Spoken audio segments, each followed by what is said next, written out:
Hi guys, today we're gonna read chapter 10 Earth Life and Midnight on the Moon. Can I see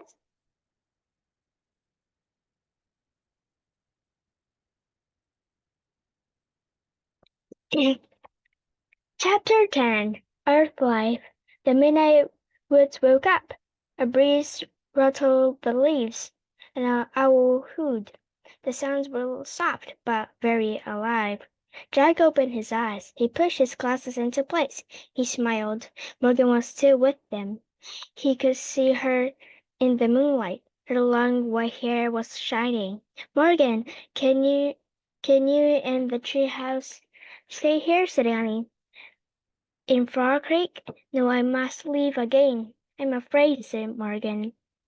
I've been gone from Camelot for a long time. She handed Jack his pack. She brushed his cheek. Her hand felt soft and cool. A bit of moon dust still on you, she said. Thank you, Jack, for your great love of knowledge. You're welcome, said Jack. Morgan tuggled on one of Annie's braids. And thank you, Annie, for your believe in the impossible. You're welcome, said Annie. Go home now, said Morgan. Jack smiled. Home was earth that bright, colorful world with everything was alive and always changing. Bye, Morgan, said Annie. She stared at the treehouse. Jack looked back at Morgan. Will you come back soon? He said. Anything can happen, said Morgan. The universe is filled with wonders. He smiled and nodded. Go now, Morgan said softly.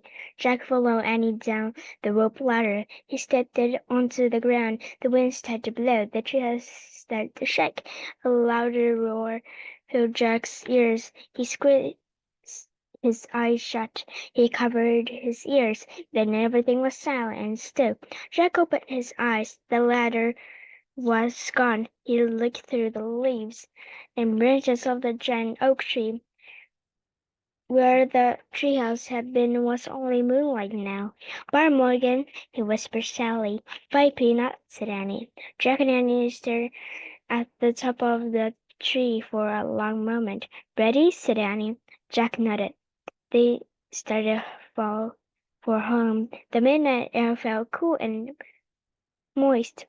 It was filled with the soft sounds of earth life. Jack and Annie left the Frog Creek woods. They stared down the street. Annie glanced at the sky. The moon looks really far away, doesn't it? It did, thought Jack. It was.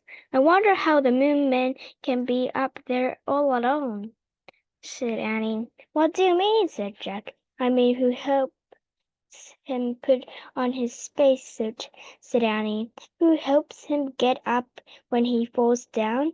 And who is he? Asked Jack. Who do you think he was? Said Annie. He must be a scientist or an astronaut from Earth, said Jack. No, I think he's an alien, said Annie, from another galaxy. What makes you say that? I just feel it, said Annie. Wrong, said Jack. There's no proof that aliens exist. Maybe not now, said Annie. But don't forget we were in the future. Oh, brothers, said Jack. They crossed their yard and climbed their black steps. Annie tiptoed inside the tree, a house. Jack followed her. Before he shut the door, he glanced at the moon. Was Annie right, he wondered. Could the moon men have come from another galaxy? Morgan's words came back to him. The universe is filled with wonders, isn't it, Jack? Good night, moon man, Jack whispered. Then he closed the door. The end. Thank you for watching and give me a thumbs up. See you!